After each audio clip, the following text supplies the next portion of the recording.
गोदावरी खोरे एकात्मिक जल विकास आराखडा तयार करावा या मागणीसाठी डेमोक्रॅटिक गोदावरी मराठा पाटबंधारे विकास महामंडळाच्या कार्यालयात बैठा सत्याग्रह आंदोलन करण्यात आले।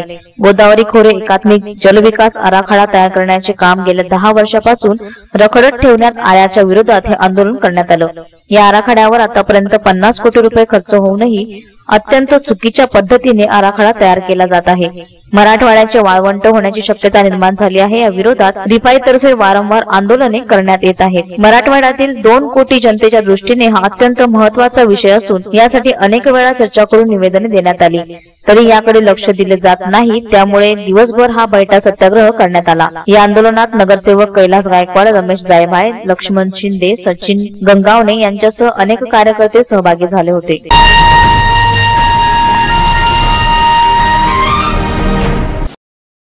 बुलढाणा जिल्ह्यात उन्हाळी सुट्टीनंतर शाळा प्रवेश बुधवारी 28 जून रोजी झाला। जिल्हाभरातील शाळांमध्ये शाळा प्रवेशानिमित्त विविध कार्यक्रमांचे आयोजन करण्यात आले। लोकप्रतिनिधी, अधिकारी यांच्या उपस्थितीत प्रवेश सोहळा पार पडला। धामणगाव बडे येथील जिल्हा परिषद उर्दू शाळेत विद्यार्थ्यांना यावेळी पुस्तकाचे वाटप करण्यात आले।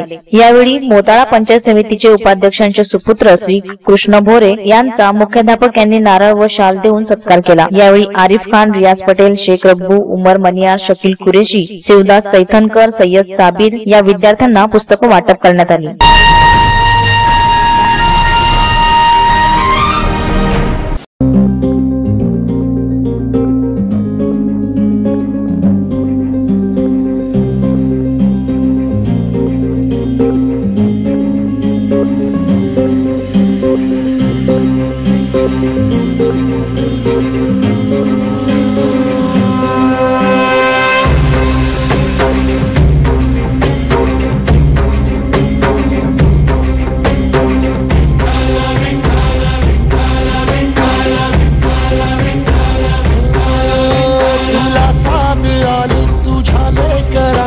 लंकापुरी आज भारावरी वसावारीचा घेतला पावला निया वाळवंटी तुझी सावली गळा भेट घेण्या बिनेची निघाली तुझ्या राम घोषात इंद्रायणी।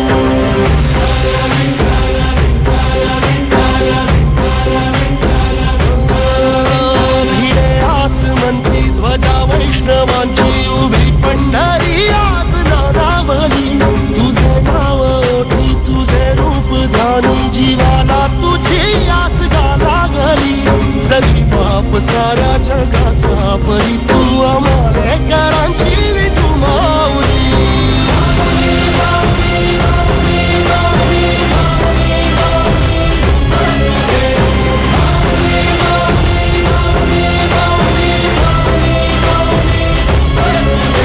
माळशिरस येथे सदाशिवनगर येथे प्रांगणात माऊलीच्या पालखीचे पहिले गोल रिंगण झाले। या पहिल्या गोल रिंगण सोहळ्यावेळी चितळे कंपनीने चुरमुरे व शेंगदाणे गुळ वाटप करून या सोहळ्यास सुरुवात केली। संत ज्ञानेश्वर महाराज यांच्या पालखीचे गोल रिंगण हे सदाशिवनगर येथील विद्यालयाच्या प्रांगणात भरत होते, परंतु वरचेवर माऊलींच्या पालखीबरोबर वाढता समाज यामुळे विश्वस्तांनी जागा कमी पडत असल्यामुळे अचानक गेल्या वर्षी नेहमी ठिकाणी रिंगण न करता पुरंदावडे ग्रामपंचायतीच्या हद्दीतील शेती महामंडळाच्या जमिनीवर हे रिंगण भरविले। गतवर्षीपासून पुरंदावडे ग्रामपंचायत हद्दीत रिंगण सोहळा भरत आहे। दुपारी 1 वाजण्याच्या सुमारास हे रिंगण भरवण्यात आले। माऊलींच्या पादुका असलेली पालखी आल्यानंतर संत श्रेष्ठ ज्ञानेश्वर महाराज यांच्या पादुकांची पालखी विसावली। प्रथम नगरखाना व मानाच्या अश्वांची प्रदक्षिणा पूर्ण करण्यात आली। यानंतर झेंडेवाले, त्यापाठोपाठ हंडा व तुळशी वृंदावन घेतलेल्या महिलांनी धावत प्रदक्षिणा पूर्ण केली। यानंतर विनेकऱ्यांची दौड पूर्ण झाली। त्यानंतर ज्ञानोबा तुकारामांच्या जयघोषात माऊलींच्या अश्वाचे पूजन करण्यात आले। संत श्रेष्ठ चक्रवर्ती ज्ञानेश्वर महाराज पालखी सोहळ्याला शेकडो वर्षाची परंपरा आहे। हा सोहळा 1942 साली सुरू झाला। त्या काळी चितळे कंपनी व्यवस्था करीत असे। 1963 ते 68 या कालावधीत ग्रामस्थांनी ही परंपरा जोपासली। त्यानंतर 68 ते 2024 श्री शंकर सहकारी साखर कारखान्याने व्यवस्था केली। 2015 साली हा सोहळा झाला नाही, मात्र 2016 साली रिंगण मैदानाची जागा अपुरी असल्याच्या कारणाने या जागेपासून 500 मीटर अंतरावर पुरंदावडे गावाच्या हद्दीत शेती महामंडळाच्या जागेत हे रिंगण सोहळा ग्रामपंचायत व ग्रामस्थांच्या मदतीने पार पडू लागला। यावेळी जिल्हा अधीक्षक वीरेश प्रभू, मंगेश चव्हाण, उपविभागीय पोलीस अधिकारी तिरुपती काकडे, उपविभागीय पोलीस अधिकारी मिलिंद मोहिते, अतिरिक्त पोलीस अधीक्षक निवृत्ती पिंगळे, तहसीलदार BS माने, विधान परिषद आमदार RG अप्पा रुपनकर, माजी मंत्री बबनराव पाचपुते, विधान परिषदेचे उपसभापती माणिकराव ठाकरे यांची उपस्थिती होती।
शेतकरी संवाद दौऱ्यानिमित्त दौऱ्यावर असणारे शिवसेना प्रमुख उद्धवजी ठाकरे यांनी शेतकऱ्यांशी संवाद साधला। वसमत प्रसाद गार्डन येथे हजारो शेतकऱ्यांच्या उपस्थितीत पक्षप्रमुख मान्य उद्धव ठाकरे यांनी सरकारचे वाभाडे काढले। शेतकऱ्यांच्या वाढत्या आत्महत्या रोखण्यासाठी सरकारने शेतीमालाला हमी भाव द्या, मी शेतकरी आत्महत्या करणार नाही ही हमी घेतो, अशा शब्दात त्यांनी आपला राग वजा मत व्यक्त केलं। शिवसेनेची बांधिलकी शेतकऱ्यांची आहे, सत्तेशी नाही, असंही त्यांनी यावेळी सांगितलं। कर्जमाफीसाठी सरकारने जे निकष लावले ते आम्हाला मान्य नाही, कर्जमाफी नको, शेतकऱ्यांचा 7/12 कोरा झाला पाहिजे, यासाठी शिवसेना स्वस्थ बसणार नाही। जोपर्यंत शेतकऱ्यांचा 7/12 कोरा होत नाही तोपर्यंत सरकारला जागेवर ठेवणार नाही, असंही ठाकरे यांनी सांगितलं। शेतकरी स्वतः रस्त्यावर उतरून आंदोलने केलेत, यात जे गुन्हे दाखल झाले ते परत घ्या, वाटेल तर माझ्यावर गुन्हा दाखल करा, असा इशाराही सरकारला यावेळी माननीय उद्धव ठाकरे यांनी दिला। शेतकरी रस्त्यावर उतरला नसता तर कर्जमाफी झाली नसती, याचं श्रेय फक्त शेतकऱ्याचं आहे, कोणी लाटण्याचा प्रयत्न करू नये। कर्जमाफी ही चोर आणि दरोडेखोरांना दिली जाते, शेतकऱ्यांना कर्जमुक्त करा, असे उद्गार यावेळी माननीय उद्धव ठाकरे यांनी केले। यावेळी मान्य दिवाकर रावते, रामदासभाई कदम, चंद्रकांत खेरे, विनायक राऊत, अर्जुन खोतकर, हेमंत पाटील, संतोष बांगर,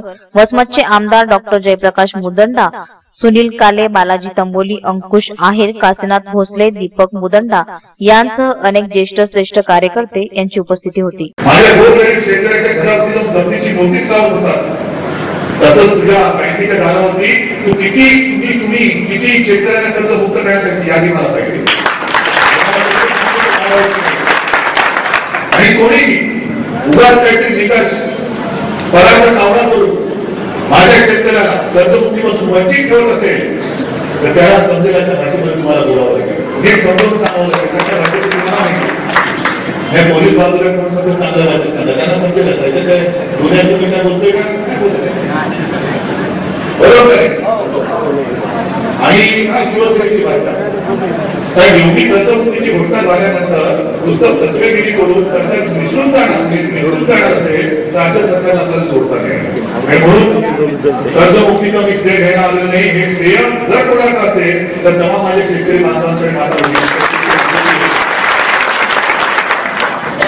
आणि हे श्रेय नुसत्या घोषणेवरती चालणार नाही, शेवटच्या क्षणापर्यंत शिवसेना तुमच्या सोबत आहे।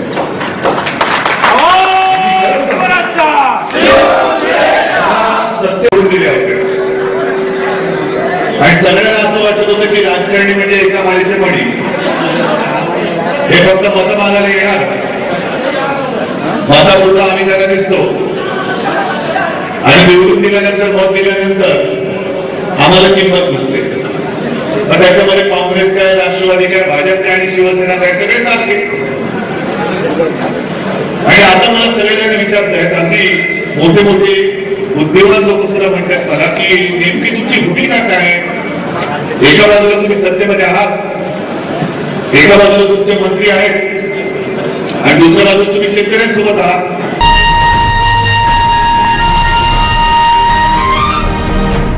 वाशिम जिल्ह्यात कारंजा तालुक्यातील विळेगाव इथे 2 वळू विहिरीत पडल्याची घटना उघड झाली आहे.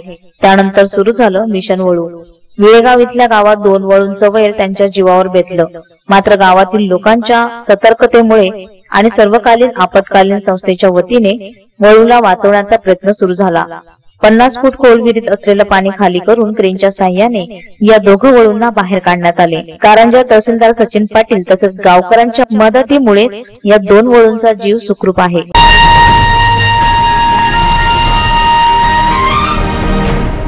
भुसावळ येथील दुय्यम कारागृहात आता दररोज पहाटे भूपाळीचे मंजूळ सूर घुमणार आहेत.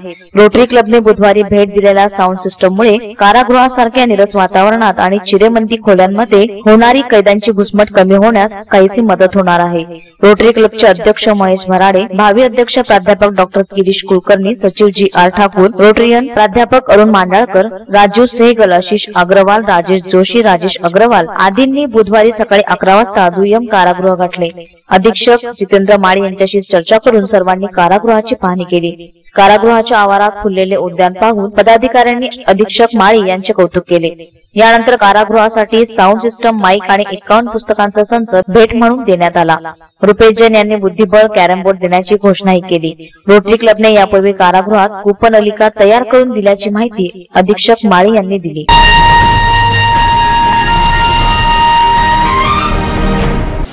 संत तुकाराम महाराज पालखी सोहळ्याने सोलापूर जिल्ह्यात प्रवेश केल्यानंतर आपण पंढरपूरच्या शिवेवर आलो असल्याची धारणा वारकरी भाविकांची झाली होती. आषाढी वारीसाठी निघालेला जगद्गुरु संत तुकाराम महाराज यांच्या पालखी सोहळ्याने पुणे जिल्ह्यातील प्रवास संपवून दिनांक 29 रोजी सोलापूर जिल्ह्यात प्रवेश केला. नीरा नदीच्या पुलाजवळ पालखी सोहळ्याचे जिल्ह्यात प्रशासनाच्या वतीने स्वागत करण्यात आले. जिल्हा प्रवेशानंतर पालखी सोहळा अकलूज नगरीकडे मार्गस्थ झाला. अकलूज मधील गांधी चौकात अकलूजकरांच्या वतीने खासदार विजयसिंह मोहिते पाटील यांनी पालखीचे स्वागत केले. यावेळी सरपंच शिवतेज सिंह मोहिते पाटील, उपसरपंच धनंजय देशमुख, किशोरसिंह माने पाटील, पांडुरंग देशमुख, फत्तेसिंह माने पाटील आदींनी स्वागत केले. त्यानंतर अकलूज शहरातून ग्राम प्रदक्षिणा करीत पालखी सोहळा जुन्या मुक्कामाच्या ठिकाणी विठ्ठल मंदिराजवळ आला आणि पुजारी व गावकऱ्यांनी पालखीचे स्वागत करून आरती केली. यानंतर पालखी माने विद्यालयाच्या मैदानाकडे रिंगण सोहळ्यासाठी मार्गस्थ झाली. पंढरीच्या वारीतील एक महत्वाचा सोहळा. संसाराची चिंता मागे सोडून विठुरायाला भेटण्यासाठी आलेले वारकरी देहभान विसरून रिंगणात सहभागी होतात. पांडुरंगाचं नामस्मरण करीत संतांच्या पालख्यांना प्रदक्षिणे घालतात. परंपरेप्रमाणे जगद्गुरु संत तुकाराम महाराज यांच्या पालखी सोहळ्यातील दुसरे व जिल्ह्यातील पहिले गोल रिंगण अकलूजच्या सदाशिवराव माने विद्यालयाच्या मैदानावर पार पडले. श्री संत तुकाराम महाराज पालखी सोहळ्यात आळंदी ते पंढरपूर वारीमध्ये सर्वात पुढे स्वच्छता करीत फुलचंद्र नाग टिळक, राहणार खैराव, तालुका मांडा, जिल्हा सोलापूर हे मागील 3 वर्षापासून देहू ते पंढरपूर पायी वारी करतात. ते पायी चालत असताना गाडगे महाराजांच्या वेशामध्ये जगद्गुरु संत तुकाराम महाराजांच्या रथाच्या पुढे झाडू घेऊन रथामध्ये पडलेली केळीची साल, लहान लहान खडे झाडूने बाजूला करतात. त्यामुळे ते खडे वारकऱ्यांच्या पायाला टोचणार नाहीत. केळाच्या सालीवरून वारकरी घसरणार नाहीत. व्यसनमुक्तीची स्वच्छता, बेटी बचावचा यामधून ते संदेश देतात.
वाढदिवसावर होणारा खर्च टाळून तानाजी हिवरे या युवकाने वाढदिवस अनोख्या पद्धतीने साजरा केला। रमजान ईद व वाढदिवस एका दिवशी आल्याने हार, केक, नाश्ता, जेवण यावर खर्च न करता हिवरे यांनी इंद्रनगर झोपडपट्टी येथे राहणारे पठाण कुटुंबियांना ईद निमित्त ड्रेस आणि काही सामान भेट म्हणून दिले। अतिशय प्रतिकूल परिस्थितीत जीवन जगणारे हे कुटुंब आहे, त्यांना स्वतःचे घर नाही या ईदच्या अनोख्या भेटीने हे कुटुंब भारावले होते। तलाठी कार्यालयासमोर वृक्षारोपणही वाढदिवसानिमित्त करण्यात आले। संध्याकाळी गरीब कुटुंबांना किराणा मालाचे वाटपही करण्यात आले। समाजाला कलाटणी देणारा हा निर्णय असल्याने सर्वत्र त्यांचं कौतुक होत आहे। या कार्यक्रमासाठी मान्य उपसरपंच ज्योतिराम क्षीरसागर, पोलीस अतुल जाधव, पोलीस लक्ष्मण क्षीरसागर, साजिश शेख, निशिकांत क्षीरसागर, ऍडव्होकेट बजरंग वामन इत्यादींची उपस्थिती होती।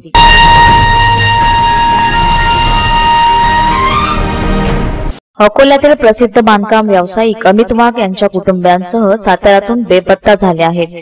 अमित यांच्यासह त्यांची पत्नी प्रियंका, 2 मुले 13 जून पासून बेपत्ता आहेत। सातारा पोलिसांसह अकोला पोलीस त्यांचा शोध घेत आहेत। बांधकाम व्यवसायाच्या स्पर्धेतून हा प्रकार घडला का याचा तपास आता पोलीस करीत आहेत। अमित हे अकोल्यातील खडकी येथील संतोषनगर भागात राहतात। ते अकोला येथून 3 जून पासून पत्नी आणि 2 मुलांसह सहलीला गेले होते। 13 जूनला ते साताऱ्याला होते, मात्र त्यानंतर तब्बल 15 दिवसांपासून त्यांचा कोणाशी संपर्क नाहीये। अमित वाघ यांचा भागीदारीमध्ये बांधकाम व्यवसाय होता। भागीदारीतील हा व्यवसाय अडचणीतही आल्याची माहिती हाती आली आहे।